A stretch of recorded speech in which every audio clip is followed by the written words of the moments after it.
All right, everybody. I am here with Eryk Anders, and welcome to the Daily MMA Show. How are you doing today? Man, I'm doing awesome. And yourself? I'm doing well, man. Thank you for showing up, and thank you for giving us some of your time. I know you're a busy dude. I mean, obviously you're training and doing all that, so we appreciate your time. Yeah, anytime, brother. So, obviously, last fight, your last two, you're going against Darren Stewart, and second one, obviously, you got the decision nod after the illegal knee in the first one. Was there anything in your last fight that surprised you coming from Darren, or did you feel like you had a pretty good grasp of everything he was going to do? Man, I really think that he should have fought the way he fought the first time. He was way more passive, less like he didn't want to engage very much. I think that he was just going to try and point me up the whole fight.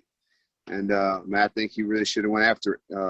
He had a really good start to the first fight that we had, but second time his energy felt different. His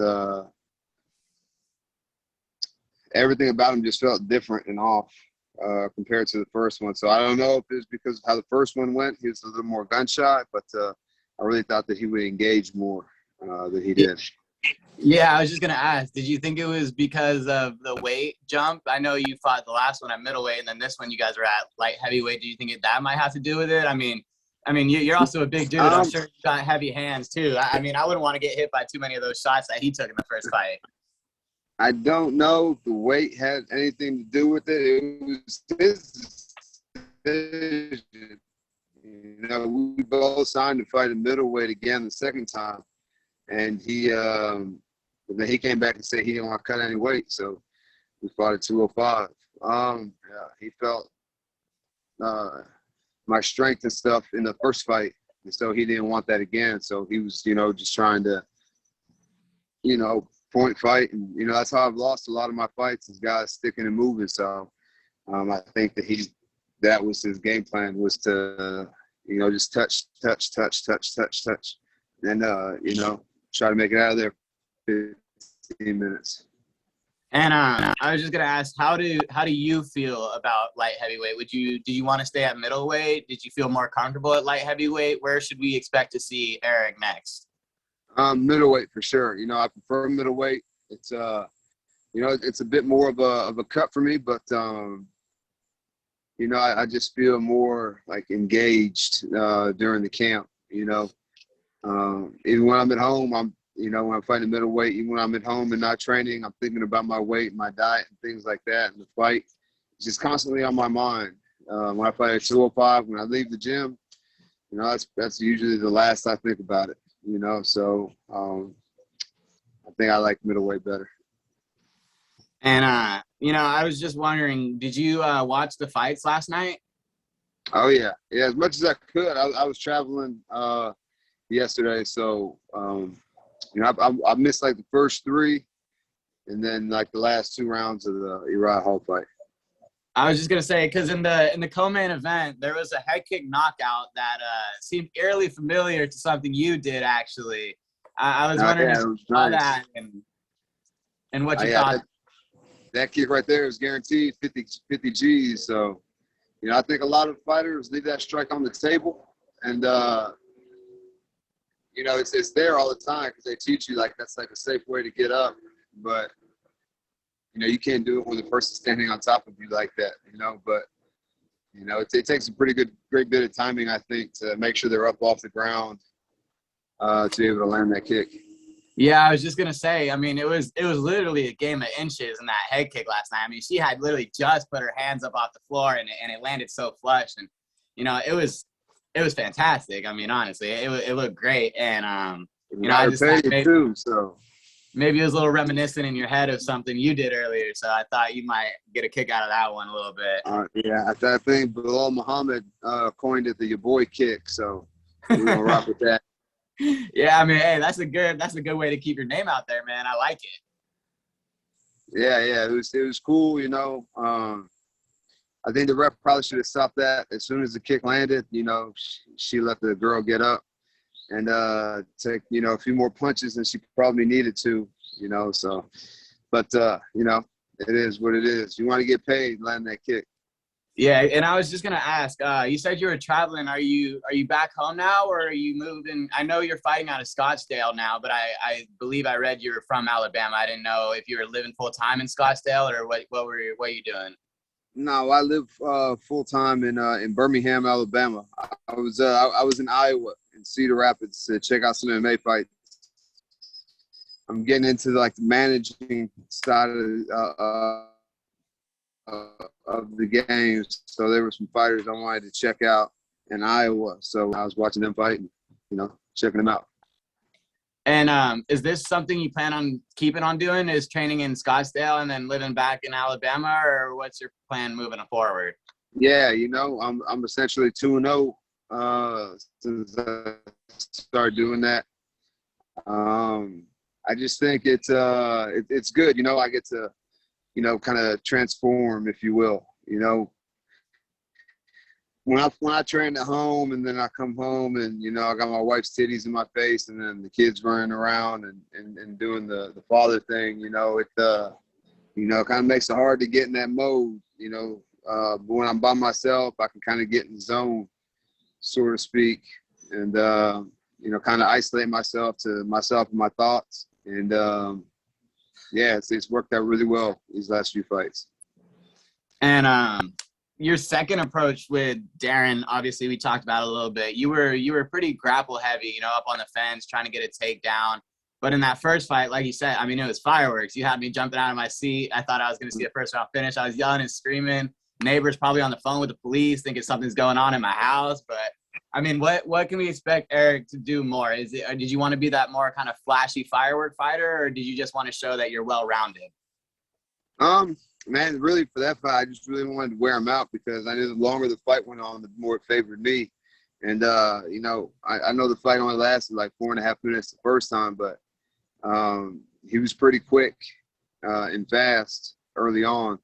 But, you know, the more damage he took, you know, obviously he slowed down a little bit. So I really wanted to just wear him down, get him tired a little bit, and then, you know,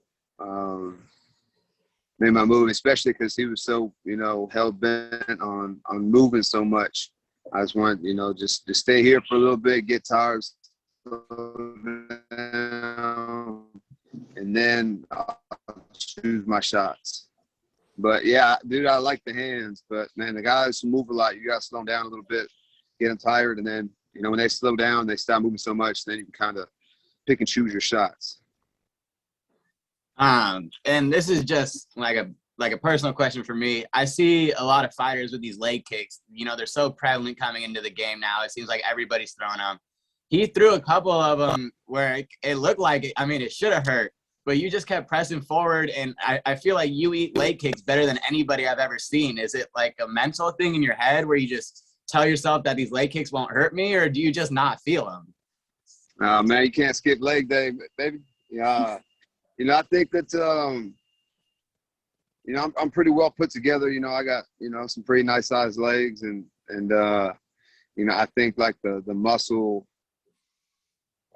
like helps, you know, eat those a little bit. Yeah, I mean, I can't say that they don't have an effect because, you know, I definitely feel them and whatnot, but, you know, sometimes being tough is a decision, you know, so like I'd rather, you know, eat a leg kick than a punch to the face. So if you want to kick my legs, cool. And also, like every time he threw a leg kick, you know, he either ate a jab or a cross. So, you know, that's like my defense for leg kicks is, you know, you kick me, I'm gonna punch you, you know, kind of thing. So, you know, I'll make that trade any day. And I know we just saw you against Stewart.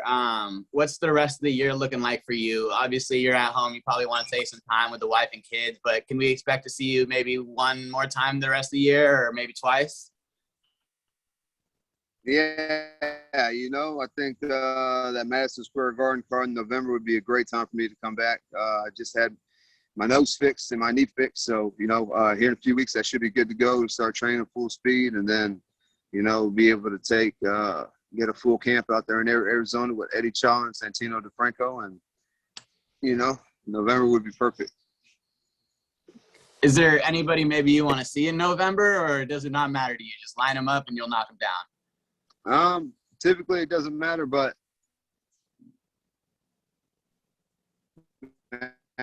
I was supposed to fight a guy named November of last fight, didn't work out. And yeah, it's it's kind of left a bad taste in my mouth that I got on the scale, couldn't make it to the fight.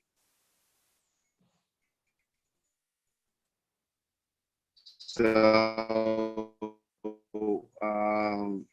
yeah, I'd like to fight that guy, but I think he just signed to fight somebody else. Really, whoever, man, it doesn't matter to me so much. And obviously it looked like you were gonna finish Darren the first time. You have the win over Darren now. I mean, if you count the two, you'd be 2-1 in your last three. You're 3-1-1 in your last five. Is there someone maybe in the top 15 that you would like to see eventually? Maybe after this win, will you call someone out in the top 15, or are you not really worried about opponents? You just want to get to that belt?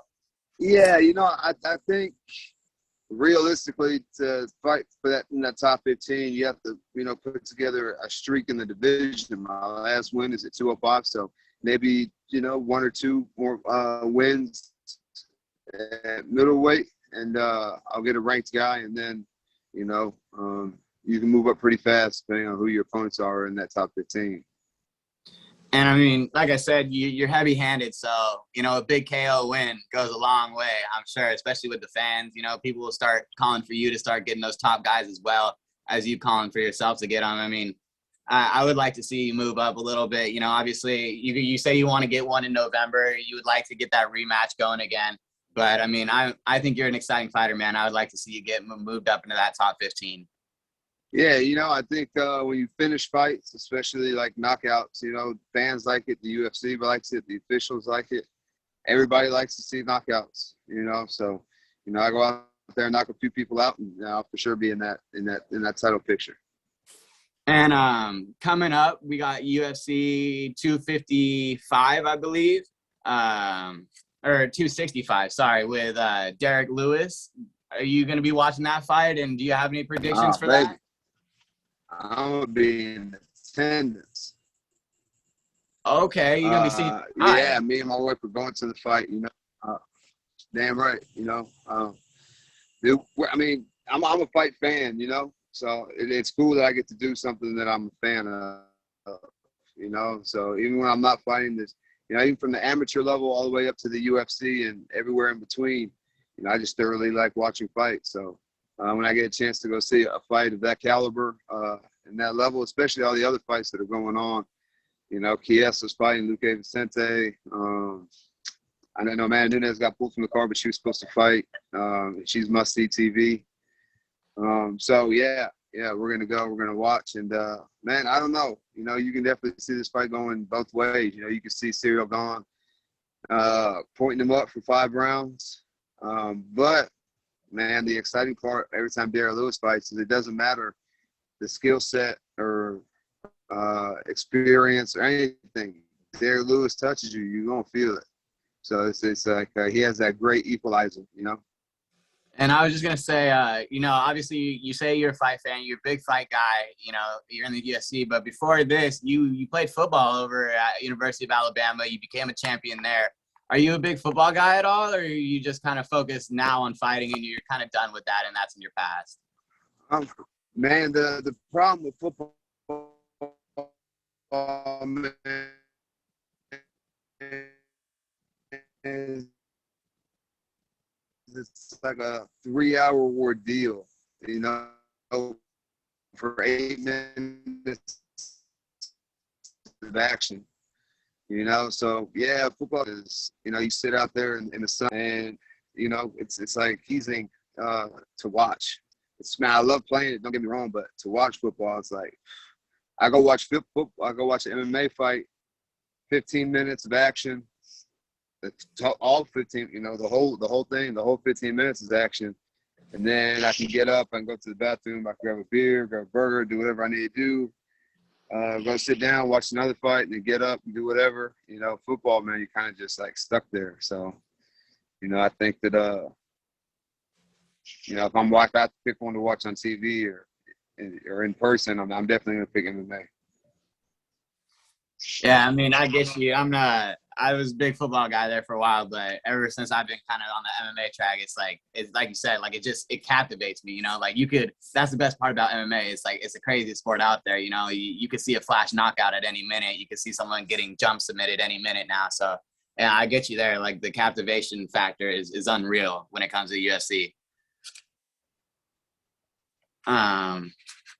Just a few more things for you here, and then I'll let you go. I just wanted you to give kind of an everyday look at Eryk Anders. You know, what's the kind of the everyday routine? You know, we only see Yeah, you know, inside the octagon. I could be losing a fight like Darren Lewis against Sosa. Well, it depends. Like, I'll go have a grapple heavy practice for about an hour and a half in the morning, and go straight to, you know, about 45 minutes to an hour of strength and conditioning, rest through the middle of the day, and then come back at night for some striking with Coach Eddie Shaw. But, you know, when I'm not fighting, you know, I'm out here doing yard work. I just started my grass or my backyard, just threw some sod down, threw some mulch down, started a garden, pressure wash my driveway, you know, because I don't have anything to do and I can't just sit down and do nothing. So, you know, I just find stuff around the house, little projects to do. I think I'm going to build a shed in the back next to like put my lawnmower and, you know, ladder and things like that. All right, man. Well, I'll let you go here. Thank you again for joining the show. We really appreciate your time, man. And if there's anything else you want to say to people, now's your time. Hey guys, you know, just thank you for tuning in every time I fight, man. You know, all the love and support is greatly appreciated. You guys will never know, but you know, it's a big deal where, you know, you go out there and get a win, and then you DMs are flooded with, you know, congratulations, things like that. So thank you for all the love and support, guys. All right, man. Well, thank you so much for your time. I appreciate you a lot. And I can't wait to see you get back into that octagon, and I'll be rooting for you, man. You got yourself a fan. Hey, appreciate it, brother. All right, man. You have a good one, and goodbye, everybody.